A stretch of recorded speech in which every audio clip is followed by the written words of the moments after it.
Hello and welcome to episode 1 of the Drunkcast. If this is your first time watching, well, of course it would be.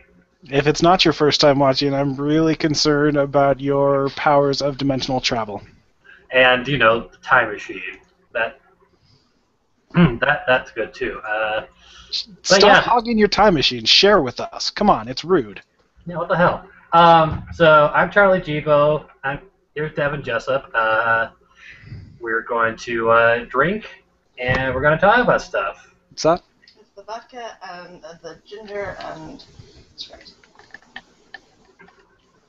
Oh, that's good. Yeah, Sorry. yeah. Ready Yeah. for people walking into the room. Yeah. And sometimes you forget you have the YouTube window open, and it plays back to you on a delay, and you're like, what the hell? Stop talking to yourself. Stop talking to yourself. Stop talking to yourself, Charlie. So let's, to start off, what you drinking? I am drinking. Hold on. I am going through the troublesome effort of editing YouTube links. I am drinking Midori and vodka and Sprite. That sounds delicious, is it? It's pretty good. The first one I made was probably stronger than I meant to, but you got to start off right.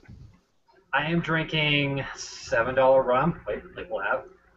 You can find this at Fry's, $7 with the card, and Fry's brand Coca-Cola, which is also like 75 cents with a card. I have some more, so there may be a point where I have to go back to the kitchen to get more, and I'll have to let Devin ramble. And to start things off right, this is going to be unpleasant.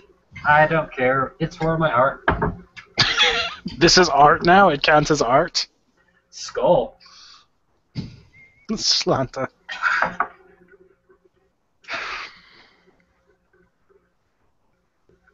Okay. Charlie, you couldn't pay me enough to make to take a shot of tequila, and I don't mean in general people couldn't pay me. I mean you probably couldn't pay me enough. Well, You work in theater. I've seen how much I make, so yeah. But yeah, that was just a demonstration that this is real cheap tequila, and that was a real shot glass, and that was a real shot I just took. The second one in the last 10 minutes. Had one before we went on, and throughout the night we hopefully will get progressively drunker, as is our wont. If you have any questions, me and Devin both posted links on YouTube and, or not YouTube, Facebook. You can ask it there. You could also probably use the YouTube comments in this. Unless, of course, you are just succumb to the YouTube comments and everything is Hitler now. Don't do that. No, please, guys. Yeah, that's not, ooh, that's no bueno. But anyway, Don't let the hate flow through you. Fight the dark side. That is YouTube comments. nothing is gay unless you are, which, that's cool, whatever, and nothing is Hitler unless you are Hitler. In this case, that's not kind of cool, because you should be dead. And again, also, time machines. Why do you have one? Give it to us. Why does Hitler have a time machine? Because isn't it more people use the time machine to kill Hitler? Well, I mean, I would guess that my theory is somebody tried to use a time machine to kill Hitler, failed, and then Hitler took the time machine. That seems to be the most likely theory to me. Yeah, I mean, that makes sense scientifically. It works out. So Tim Jeffco, a mutual friend of ours, asks, rate your drunkenness on a scale of 1 to Mark Grace. I'm maybe a 4 right now. I can never get a Mark Grace because I like my liver too much, but we shall see. Yeah, it would probably be about I don't know, 3? I don't know. Yeah. Head is a little wobbly, but I'm not, feeling like I need to make drunken confessions of love to anyone yet. Which would be awkward because you're married. Unless you're making drunken confessions of love to your wife, which in that case, cool. I mean... You know what? Life carries on. Life goes on, and I'm generally have enough self-control when I'm drunk to kind of keep it all in. I'm not gonna take another shot at tequila. It's like I'm actually the Zodiac killer. Which would be impressive because, let's be honest, when was the Time Zodiac machine. Killer active and how are you alive? Time machine again. Wait. What if Hitler's the Zodiac killer? Oh my god, we figured it out. That is the kind of stuff you're going to get on the Drunkcast. Which, yeah. Normally, we were supposed to be joined by a third person, but she decided to enjoy her weekend or something. She's like, Actually, I've got a life outside of getting drunk with people on the internet. Whatever. and which is funny because I've seen her check it. It's like, you're like less than a mile from my house, but yeah, whatever. But she'll hopefully be joining us in the future, and maybe surprise special guests will also be joining us in the future. You never know. Ooh. Unless you have a time machine, in which case you probably do now. Again with the goddamn time machines, you know? I know, bastards. Share with the rest of us. Don't be such a time machine hog. I will say, talking about drunky Mark Grace sort of things, it reminds me of a story a friend of mine told, and he may be watching at some point in the future. In case you don't know us, which actually you should know us, but I'm going to say it again in case any strangers happen upon this. Both Devin and I are writers and editors for EasyStakeBit.com, a blog about the Arizona Diamondbacks, who, in case you don't know, are terrible this year. I think that's fair to say. Like a tire fire, and then someone is peeing on the tire fire. And the tire fire is also insulting your mother? Yeah, it's so weird, but yeah. So we do that. So we have a lot of inroads into Arizona Diamondbacks knowledge, aka we pay attention to it and occasionally have to write articles about it. But I guess that counts for something. But to get back to that story, I have a friend who works at a steakhouse here in Tucson, where it used to be when spring training was down in Tucson. It would be a sort of happening place for players to go after games because it was like on the way from the usual hotel they stay in at home, if that makes sense. And so like he would tell me stories about stuff. Apparently he told me a story that Mark Grace and his wife came in one day and just like pounded down 2 bottles of wine in like 30 minutes. Which is like, yeah, that makes sense for Mark Grace. And just out of curiosity, is it really pounded down when it's wine? Is there like they each had a bottle and were like chug, chug, chug, chug, chug, chug with the wine? You and I don't think either of us have met Mark Grace, unless I could be wrong. I said hi to him one time when he walked past me at spring training game. I think that counts as I personally count that as being close personal friends with Mark Grace. Fair enough, but we know his personality, and we know his police blotter report for drinking, as it were. So the fact that he could pound down a bunch of bottles of wine, that's believable. And to be fair, I wouldn't put it past him to drink it while someone shouted chug. Chug, chug, chug. And, it's Tucson, so it's full of uncivilized barbarians and such, so that sort of thing happening is not out of the realm of possibility. I've lived here all my life, so I'm allowed to say that. And I've lived in Phoenix, so I'm allowed to make fun of it more. But, munching on something because I actually just got home from work and didn't eat much, but, excuses. Yeah. But one more funny story. It's something I've told people like in person. I have a weekly call on AC State Pay, and I made a very direct reference to it, but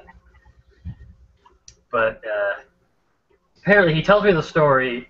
And Paul, if you're watching and I get it wrong, I don't give a fuck. Basically, he told me it was around 2009 or 2010 where this person. Now, my friend's not a diehard Diamondbacks fan like you or I, so he doesn't know like everyone. But he initially said some kind of pitching coach or instructor, his words, came in to a steakhouse one day, got super drunk and kind of belligerent, and then they had to call a cab for him, take him back to the hotel. And then like one of the bartenders is walking him out of the bar and like to the cab. The guy turns around and says, "You know what the problem with baseball is? There's too many goddamn amigos. If you know." Aren't we all amigos? Possibly drunk Mark Grace. I mean, deep down. It wasn't Mark Grace. He did say pitching coach first. For the longest time, I thought it was Brian Price, who is the current manager of the Cincinnati Reds. But I was hanging out with him. I showed a picture of Brian Price. He's like, no, it wasn't that guy. He said it was just like a instructor or trader. But the story is like 100 times funnier if you think it's Brian Price. So it could just be one of those apocryphal, whatever that word is, stories that people tell in. Tell vaguely to avoid any perhaps reference or slander, libel, lawsuits. Yeah, pretty much. Yeah. So maybe the problem with life, sir, is that there's not enough amigos in life. Yeah, and not enough goddamn ones either. So, you know. Was he complaining about those damn amigos or amigos? I think he was referring to Hispanic people. But it's entirely possible that he did not like the combined works of Steve Martin, Martin Short, and Chevy Chase. Well, to be fair, it is sort of a well-known showbiz knowledge thing that Chevy Chase is kind of an asshole. Chevy Chase, unfortunately, as much as he has been a comedic influence in my childhood, he apparently seems to be a terrible, terrible asshole. I was reading an article a while ago about a vague number of things you did not know about the Three Amigos, and one of them was Chevy Chase saying that he didn't want a line, so the director was like, oh, well, it's a really funny laugh line, so we'll give it to Martin Short, and then Chevy Chase was like, oh, no, I'll say that line, it's hilarious, I'll do it. Yeah. Plus, of course, the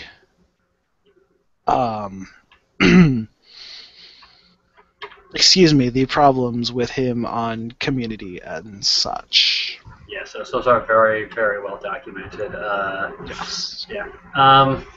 I just want to point out, before anyone asks, I am wearing a Kevin Love jersey that I found at a discount store for $2.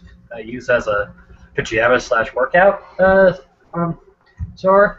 And in the inevitable event he gets traded, which if you follow basketball, hot stove, whatever is going to happen, I can become a certified hoopster, which has always been a lifelong dream of me. Living the dream, Charlie. Living the dream. And you know, it's this weird selection. It's this store called Hallis. It's on 22nd in Columbus. If you happen to be in Tucson, you can check it out because they have a lot of like cheap, weird clothes. And like I went there just because I wanted to buy a bunch of water pistols, and I did. And those were like $5 for like a 4-pack. But they're also really shitty water pistols. So, but I also saw something like this. It was $2. I saw an Atlanta Thrashers shirt, which is like that's hipster cred right there because they don't exist anymore. Yeah. If your hipster cred can involve the NHL, so Canadian hipster cred. I think like in the NHL, it is sort of the fourth of the big four sports leagues, and so there's some vague hipster cred right there. And then if you wear like a Atlanta Thrashers shirt and maybe then like a Quebec Nordiques hat and a Hartford Whalers armband or something, you could just be the all relocated team. And maybe, I don't know, maybe you should just buy some Arizona Coyotes gear just in case. Ooh, too soon. What do I care? I'm not in Phoenix anymore. All right, that's right. You're in Las Vegas. How is Las Vegas? Are you Vivaing it up? It's pretty nice actually. We've been here for a month and a little bit more, and we have been to exactly 2 casinos, and one of those is because they have a Rubio's inside of it. Mhm. Um, no, I mean it's nice. The side of town we live in is pretty cool. We avoid the strip as much as we can, so I feel like we are to some degree settling in as authentic Las Vegasers, Las Vegians. Las Vegans, Las Las Vegans, yes. We only eat Mexican food that is entirely vegan. which is actually would actually be kind of difficult because cheese is a Cheese, oh man, yeah. cheese. Yeah, that's pretty much why I could never be vegan. Cheese would not work. Um, but no, it's pretty nice around here, and I mean we're figuring out where stuff is and exciting new restaurants. And there's one that's like a Korean fusion hot dog place like 2 miles from our apartment, which is fantastic. Yeah. The fun part is my wife, I'm pointing to her in another room, even though of course you can't see her. My She, wife. she gets off work at midnight, so every once in a while we're like, well, we're still hungry, so we get to go and um, explore restaurants that are open at like after like 24 hours. Like there was this Thai place we went to like about a week ago that was a 24-hour Thai place, and it was really good. And yeah, you find interesting things every once in a while. I feel like I should open I should start doing a blog of places in Las Vegas to eat after midnight. But let's be honest, I come up with a lot of ideas that I should do that I never really follow through on the internet, so it's kind of what I the know. internet's for. I know the feeling. But speaking of ideas, because random subject change. Segway. Speaking of ideas, fuck. What was I gonna say? I'm not that drunk, I swear. Okay, no. Collecting my thoughts. I actually think I'm more coherent and have a better sense around me than the usual show I host because I could just freeform this. So yeah, but no, I wrote a radio play recently. I finished it up and I'm recording it, and I know you're going to be in it.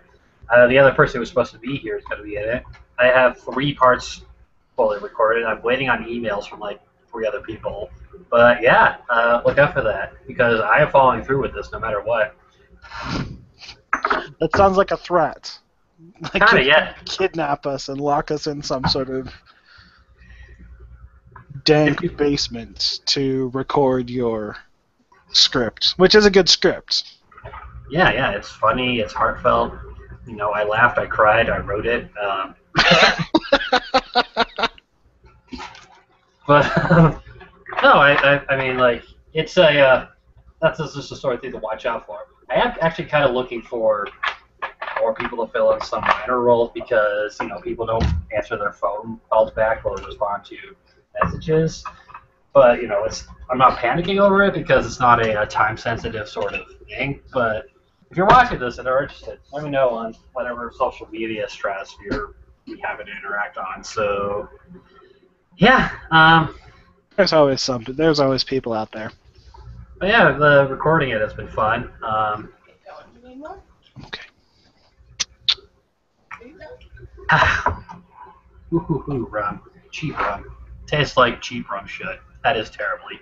But so we've done all that. I think we should segue into various questions asked through, again, various social media strata. Mostly through you, Devin, through various places. So if you wanted to just throw something out there and then we can discuss it.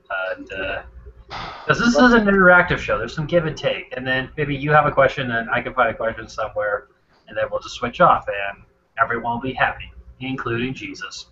Including Jesus. I don't know. I'm trying to look at these questions. I mean, we do have a number of questions from Tim, who I saw. really overestimates how capable we are of discussing things while drunk, or perhaps even just accurately stresses how accurate, how capable we are of discussing things while drunk, and yet still wants us to discuss things. Let's see. Yeah, I'm trying to find that. Yeah, that string of question. Yeah. Just as I scroll down my Facebook feed, man, Paul Goldschmidt breaking his hand. Oh, okay, because it was like losing his head, because I didn't watch last night's Game of Thrones. I missed something, because I was Darth Vader showed up and told Paul Goldschmidt he's his father, and then cut off his hand. Nice. Yeah, no, breaking his hand. I mean, I feel like it is the most Diamondbacks thing that could have happened this year.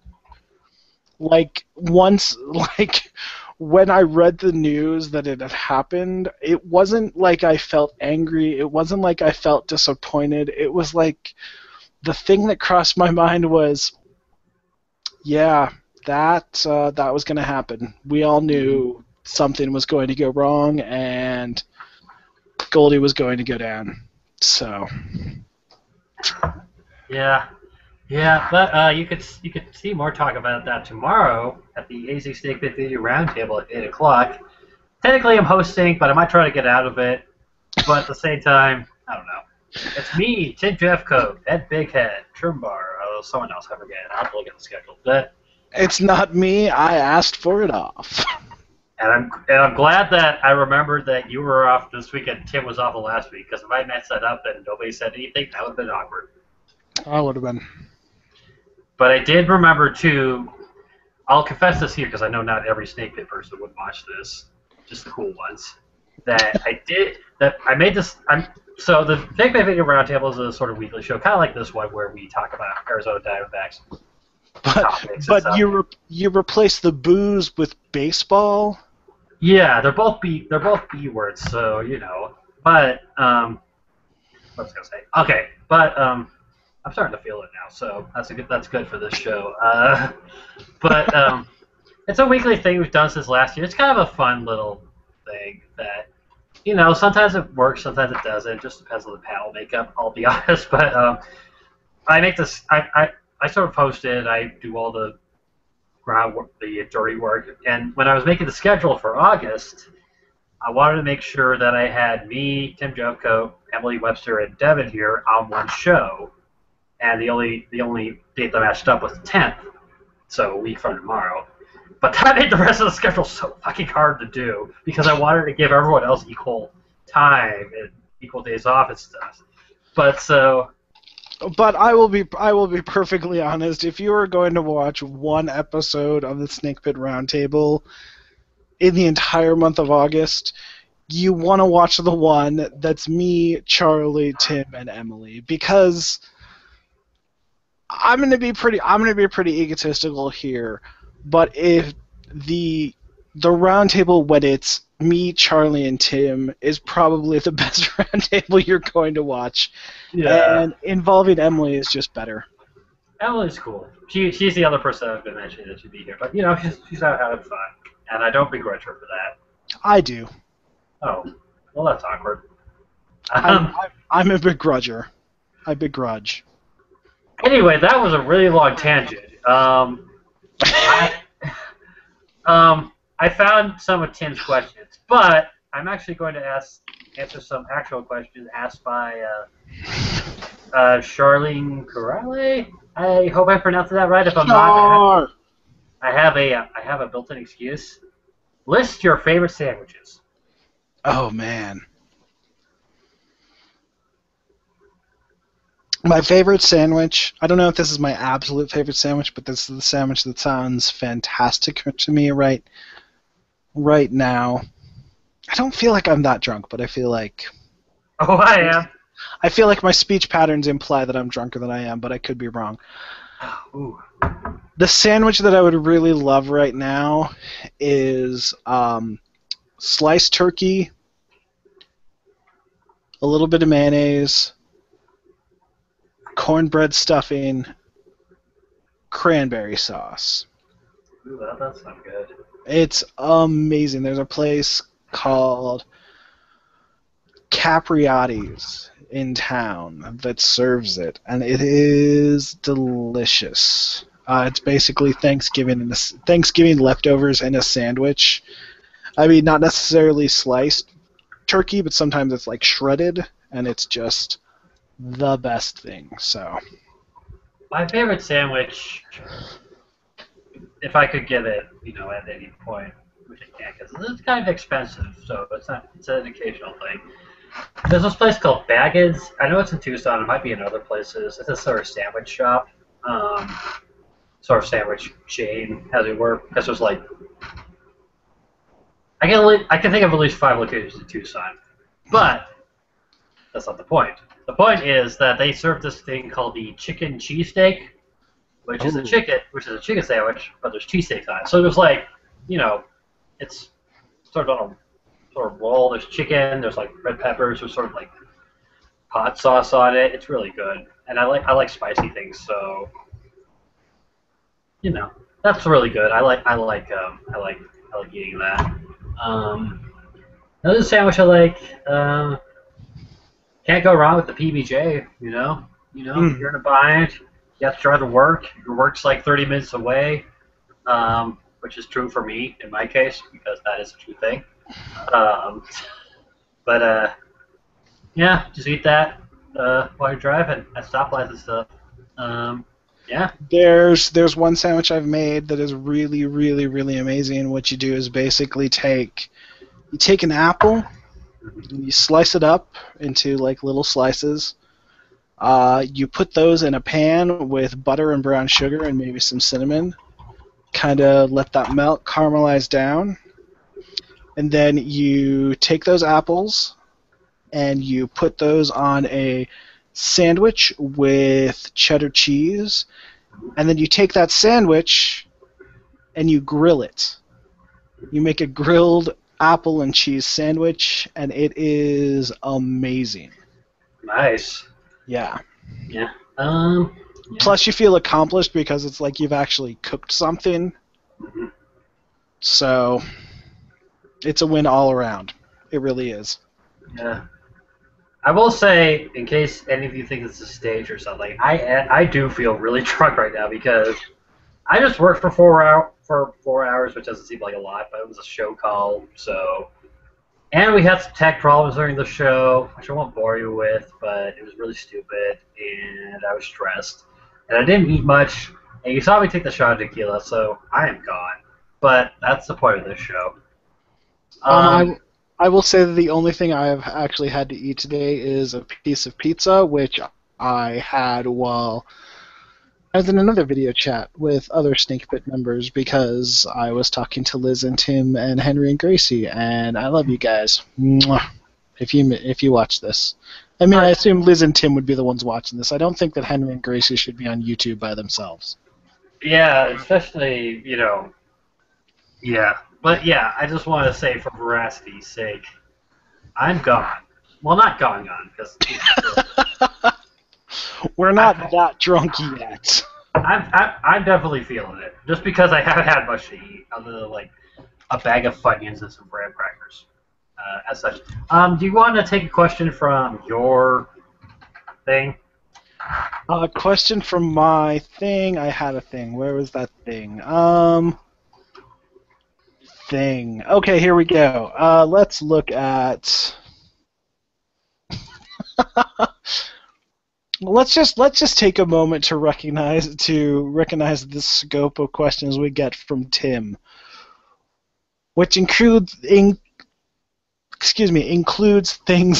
like as I get a message from Twitter that Tim demands blood, which I'm not sure if he wants us to go hunt down the pirates to take advantage to like get vengeance for the Paul Goldschmidt hit by pitch, or if he's got other things. Let's see.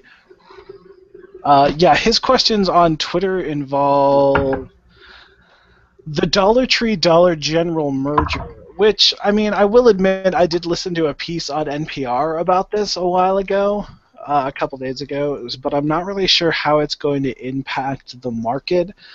I mean, really any sort of merger like this where two large companies combine into one, it seems like it's just given a larger market share to the other one, which does not necessarily seem like it's going to be something that's going to benefit the consumer.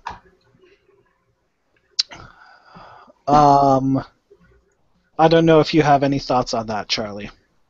I don't know. There's a Dollar Tree kind of near where I live. I buy all my cleaning supplies there. If that's unaffected, I don't give a shit. It may be maybe changing names. I don't remember which one's buying which at this point. Sorry, Charlie. Sorry, Tim. Sorry, Dollar Tree and Dollar General. I don't know who I'm apologizing to anymore. So I'll just take another drink. I'm sorry, Jesus. I say in sign language too because I don't know why.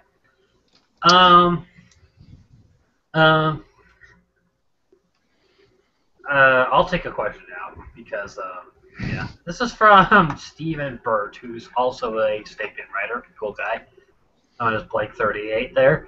Who is your 154th favorite college football player? It didn't specify ever or currently, but I'm going to say ever, and it's going to be... Fuck, I can't remember his name. Richard Kovalchuk, who was a second-string quarterback for the University of Arizona, which is where I went and graduated from, which is a nice school. I don't know. Reminds me very. But it's good. It's good for. I mean, it's a state university. What do you want? You know, I graduated from there. From those credentials, I was able to get a job. So, but no, I used to when I was in high school work at sessions at U of A games because they did this thing which was actually kind of cool. If you had like a club or organization in your high school, like say like a drama club or a chess club or something, where like as to be honest, the conversation pauses as both Charlie and I desperately try to think of a club other than drama club. Well, like if you had a club or something or for your school, you could have students sort of work at concession stands, and sort of what they make goes directly to that club's funds. They had that at the University of Arizona, which I genuinely thought was kind of cool, because you got people work at concessions, and they raise money for a club. And when I did that, we got a trip to Disneyland. So fuck you. Okay, all right. I will admit I worked concession stands at ASU for my drama club, and I think we just got money for our drama club. So you win. Congratulations.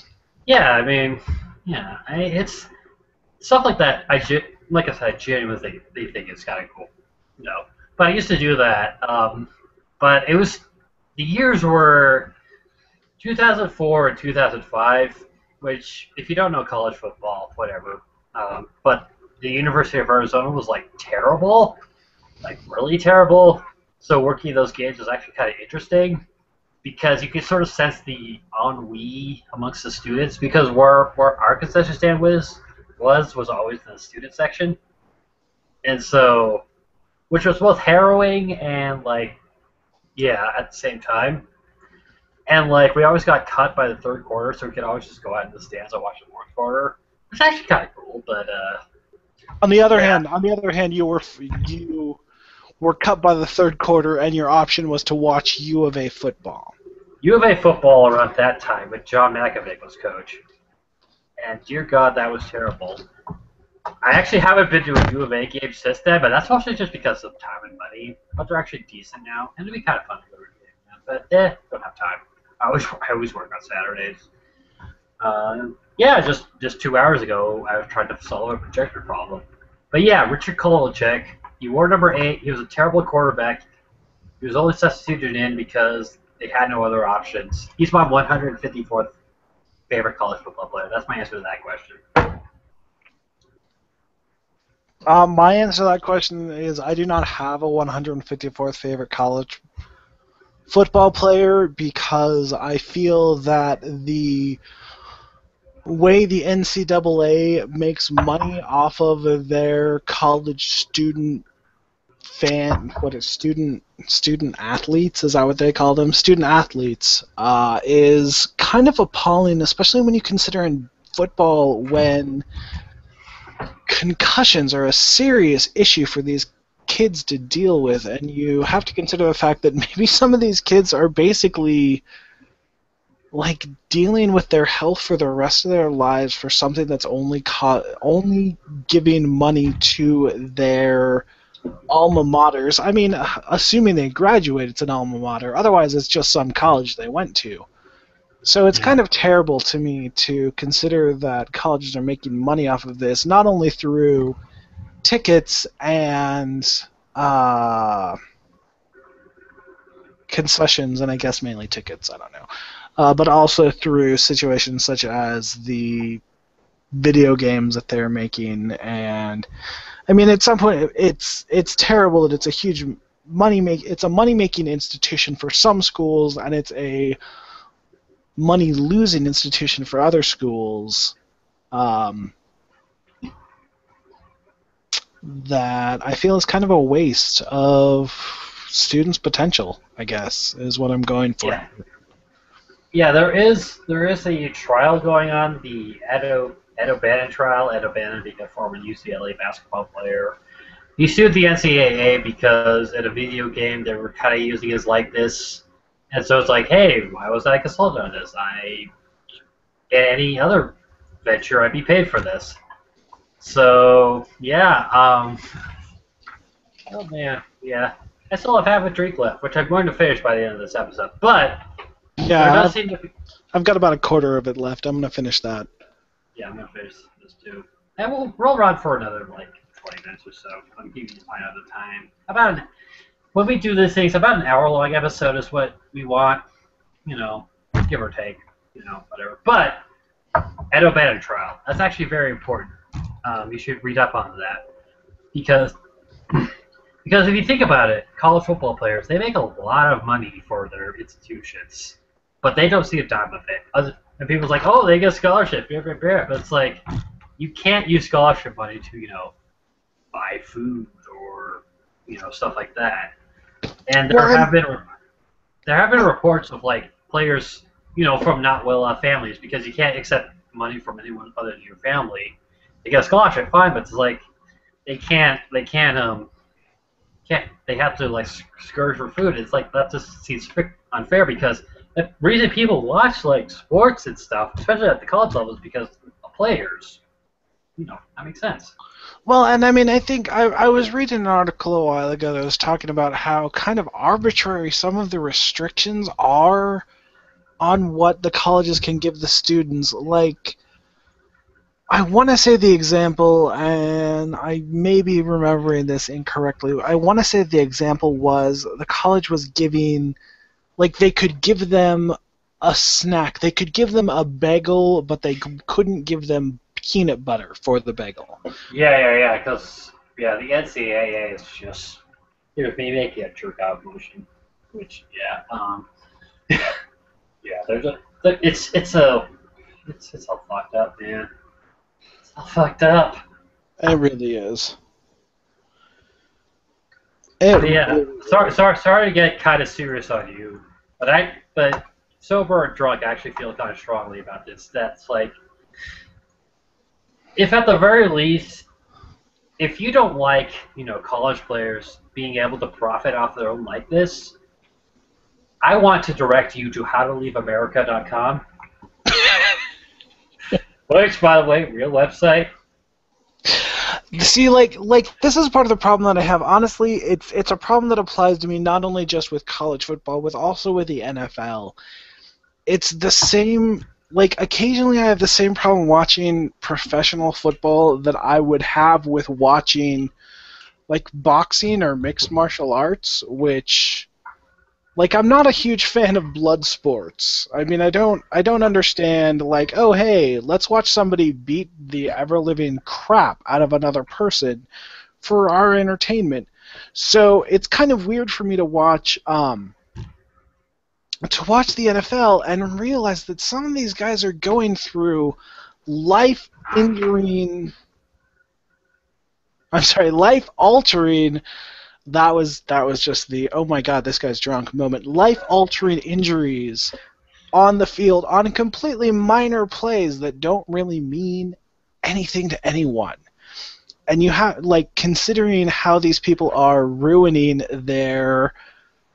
potentially ruining their lives on a concussion that they get on a stupid 3rd and 7 play that doesn't, between two teams that aren't going to the playoffs. Mm. All for the entertainment of the people who are watching, and I mean, I kind of get to the point where I sit back and watch, and I'm like, oh my god, why is this a thing? I'm going to, because that's kind of a bummer, and I'm going to swiftly change topics. This Way is to also, bring the room down. yeah, god damn. Gonna switch topics, because I think both you and I saw this movie. What'd you think of Guardians of the Galaxy? That's a question from Char. I loved this movie to such an insane degree. Like I'm a really huge fan. Also, just taking a moment to answer a question that's on my Twitter conversation. No, Char, I pronounce the word bagel like a normal person, not like Bretta. I have not lived in New York. I do not know what a bagel is. Man, New York. I loved Guardians of the Galaxy. It was an incredible movie. It was so much fun. I am Groot. That's funny. That's life in the movie. Yeah, no, it's a really interesting movie. There is a point when it's like we totally aren't taking your questions seriously, Tim. I'm sorry. Which one is that? Oh no, I just got Tim. I feel like you guys aren't taking my questions seriously. Sorry, Tim. If you want to say people to take your questions seriously, you should have gone to somebody who is actually more educated in the realms you were asking questions about, and probably sober. Which is not the point of this show. So, Tim, you're cool. Your whole family's cool, but lay off, man. Yeah. Guardians of the Galaxy was... I'm really glad you brought this up because I feel like I could talk about it for a long time, which may... We'll talk about it for like 5 minutes, and I'll shift to another question because we want to take Tim seriously. We do? Do we really? We want to answer one of his questions from that Facebook thread. Okay. That would be polite. Okay, alright. No, it was a really entertaining movie. I really loved the character interaction. I feel like Peter Quill is a huge nerd who would be what happens if you kidnap a 9-year-old or 8-year-old or whatever in the middle of the 80s and take him into space. And he becomes fixated on his childhood. I really loved the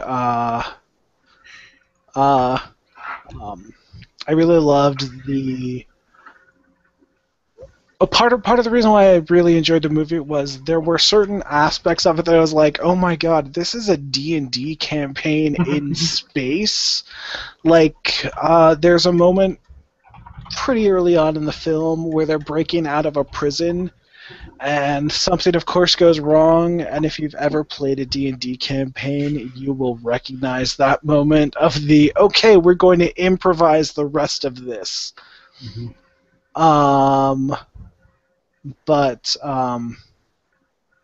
Yeah, also I will take this moment to Charlene Curiali. I believe that's how you pronounce your name correctly. If that is incorrect, correct me on Twitter. I'm just going to say that now, so that I think I have it right, so you don't feel left out. Like I said to her just now on Twitter, I have a last name people bastardize all the time, so I feel the pain. and I'm sensitive to that sort of thing. But continue. No, I mean I think that's pretty much what I had to go. No, Guardians of the Galaxy, possibly my new favorite Marvel movie. Star-Lord, fantastic. Pretty much just a great great characters all around. I feel like the storyline may have been a little weak in general, but I watch the Marvel movies because I really enjoy the characters of the main character. I was really trying to figure a way that I wouldn't finish that sentence with the characters of the main character. But the characters of note, they're very well. I'll agree with you there. I'll jump in on this topic. I saw it yesterday. I saw it early for Band Aid, which is fun because $6 movies, woohoo. But I really liked it. I think there was some like kind of clunky exposition at the beginning, but I think when you're trying to establish the sort of universe, you can sort of accept that because I really love Star Wars, and if you really think about it, if you watch like A New Hope, there is some kind of clunky exposition throughout the first part of it, and you can sort of accept that. But I mean, yeah, the characters were. I really liked the characters. I had fun with it. It's like I could sort of, if I really thought about it, I could see sort of flaws in the writing of some movies, and there were a few there. But at the same time, it's like if overall I have fun, who gives a shit? I mean, other people I give a shit, and this is America, unless you're watching out of America. But in which case, America. But yeah, I enjoyed it. I had a lot of fun. I kind of feel I like I like the sort of establishment of the universe. I'm always a fan of sort of like the campy sort of science fiction and stuff. Maybe campy isn't the right word, but again, but yeah, I thought it was a really good movie. Maybe not a perfect movie, but what is? But I really enjoyed myself, and that's all that matters. Because you're all gonna die someday. I also feel like one of the things I really appreciated about it is it did lay the groundwork for some of the things necessary for a Captain Marvel movie, which I swear to God, Marvel, you need to make a Captain Marvel movie. Hire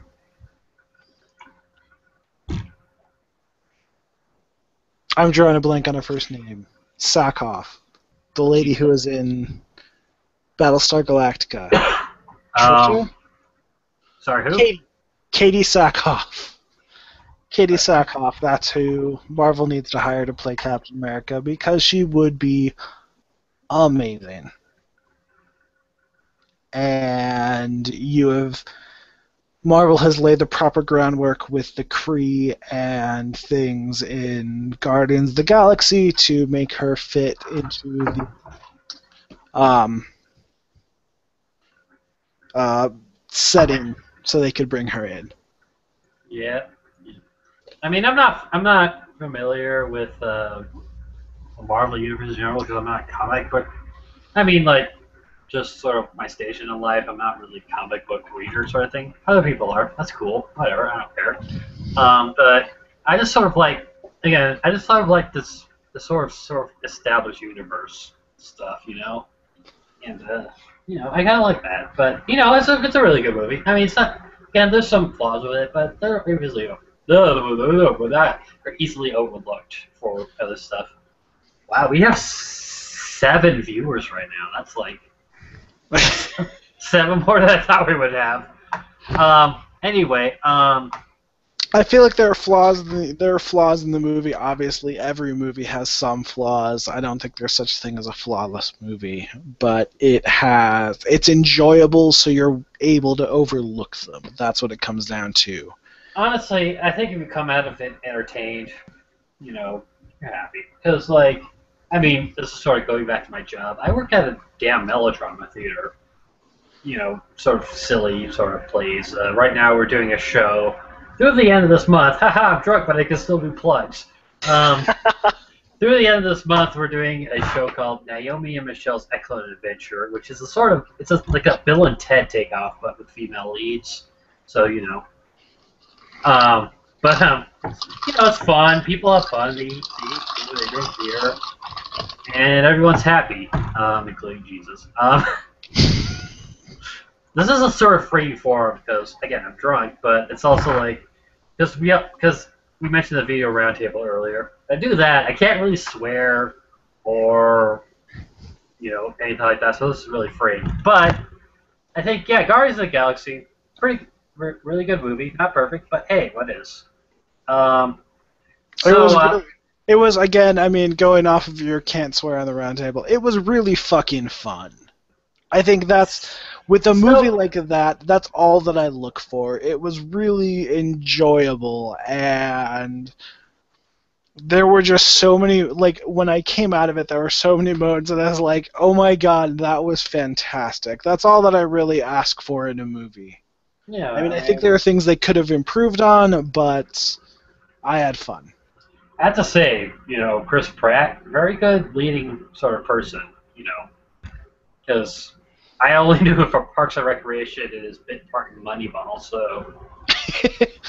Morgan kind of watched pretty much all of Parks and Rec over the last month, so I feel like she has kind of mainlined Chris Pratt over that time.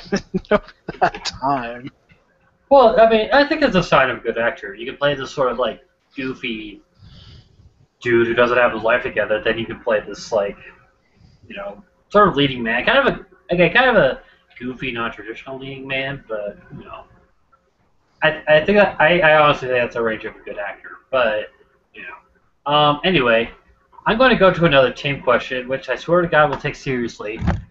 No promises. Let's see. Which one do I like the best?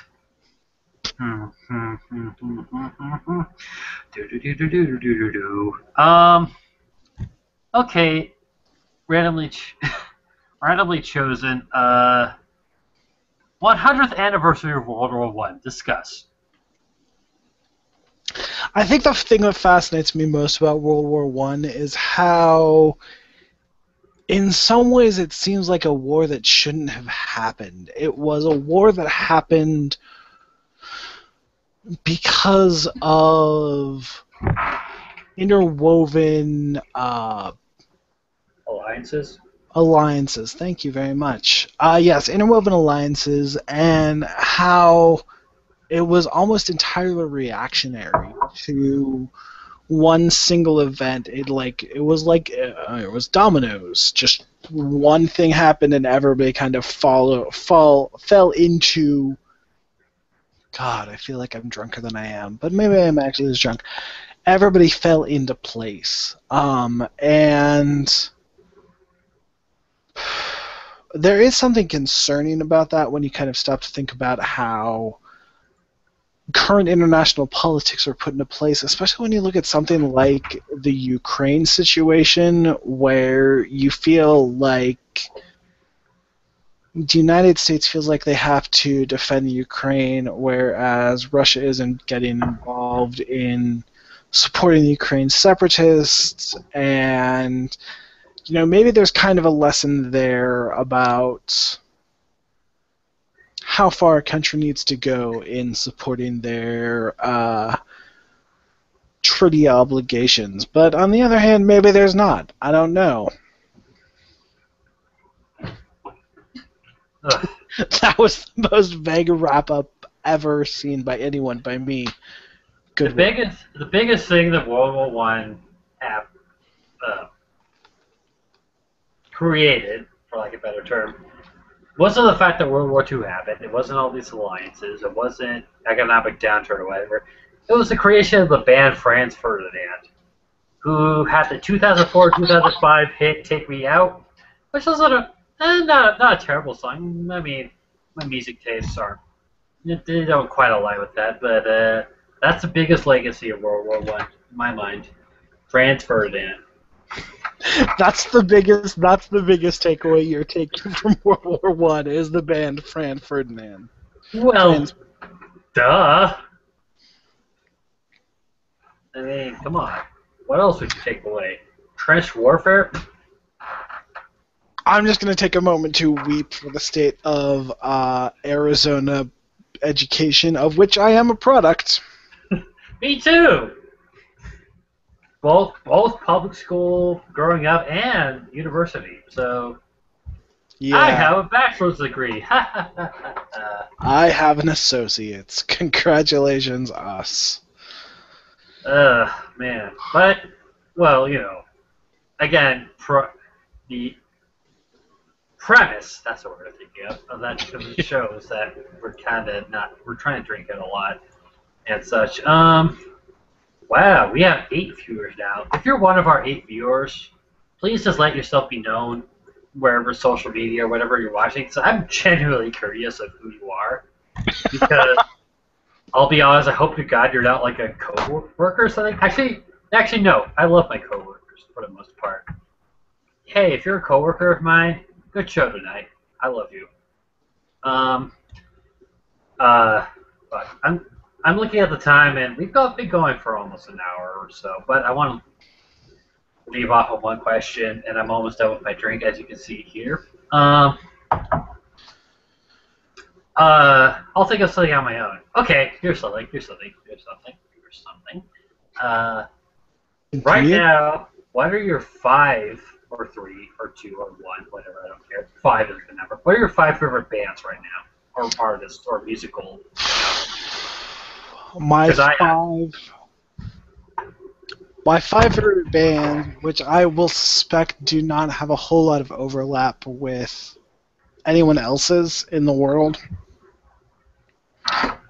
My 5 favorite bands at the moment: V&V Nation, pretty much always. She Wants Revenge, because I'm always a fan of that. I like She Wants Revenge. Good.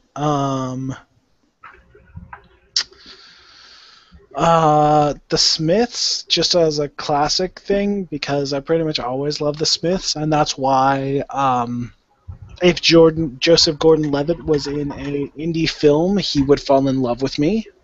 We all understand this. What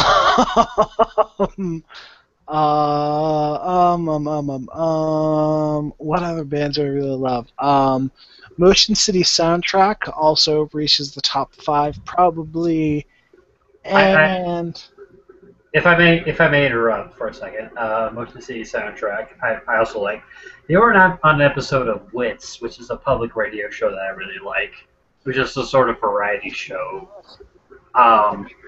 If you haven't listened to it, it's really good, and especially that episode. They actually, since they're in reruns right now, they actually released it today.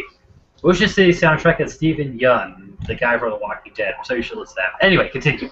See, the interesting thing with me about Motion City Soundtrack is the first time I heard them was on the soundtrack to, I want to say MLB The Show 10? I think it was 6. Was it 6? It may have been 6. Because I distinctly remember that they had one of the songs was Everything Is All Right, and it was on that soundtrack. That's the one. And I heard it 87,000 times on that song, on that game, and I really came to hate it. And then one of my friends told me about the band, and I listened to, I don't know, any other song that they had ever played just once. And I realized, oh, hey, they're actually pretty good when you don't listen to them consistently, just one song over and over and over and over. And then I came to actually appreciate them. They wouldn't be in my top 5 answer because I have a specific one, but they're a really good band. I like them. But yeah, so yeah, no, they have some good stuff. And then I will go with The Shins as my 5th band, because James Mercer is, as human beings go, one who has my approval. I guess mine would be The Clash, 311, Metric, Joy Formidable, and Social Distortion. All vaguely white-ish rock and roll bands, but that's what I like. So I um, have a thing. I have a thing where, and I hesitate to mention this as somebody who lived in the '90s, but I have an issue in my life where there's some part of my brain that confuses 311 and Sublime. Like, it's not like I hear one band and think, oh, this could be 311 or Sublime. I know that they're separate bands. If I listen to music, I know them as individual bands. But I do every once in a while think, wait, 311 did, wait, no, who did All Mixed Up, who did Santeria? yeah, Yeah. this is like coming sort of from like the Clash. They're an all-time sort of punk band, and I like that kind of music. And their few albums that they ever produced, they're all pretty good. So 311, I've seen them live 4 times. They're actually they were in Tucson tonight, but I had to work and I'm poor, so I couldn't really afford tickets. So but I'm doing this now, so it's fun. Like I said, I've seen it 4 times. So I would say that the band I've seen most live in my life is Bare Naked Ladies, so judge me as you will for that. the Bare Naked Ladies, who have 2 Billboard awards to your 0. My 0. Just going through this. Metric as a band, I got down to like a year ago. They're really good. I love Metric. They're fantastic. Yeah. What's her name? I can't remember the lead singer's name. Something Hines? Emily Hines. Yeah, she's Haynes. She's amazing. Yeah, I mean she has really good vocals and she's a good keyboard player too. And yeah, I mean like on my way to and from work, because I have on my phone, I was listening to Fantasies and Synthetica back to back, and those are 2 really good albums. The Joy Formidable is a sort of vaguely obscure band from Wales. They're a 3-piece. They have a lady lead singer. That's the thing. I think female lead singers in general in rock are kind of underrepresented. So like, but I think they go together really well. So, hey, and then what's the 5th band I said? Social Distortion. I've seen them twice live. Again, I like the kind of music.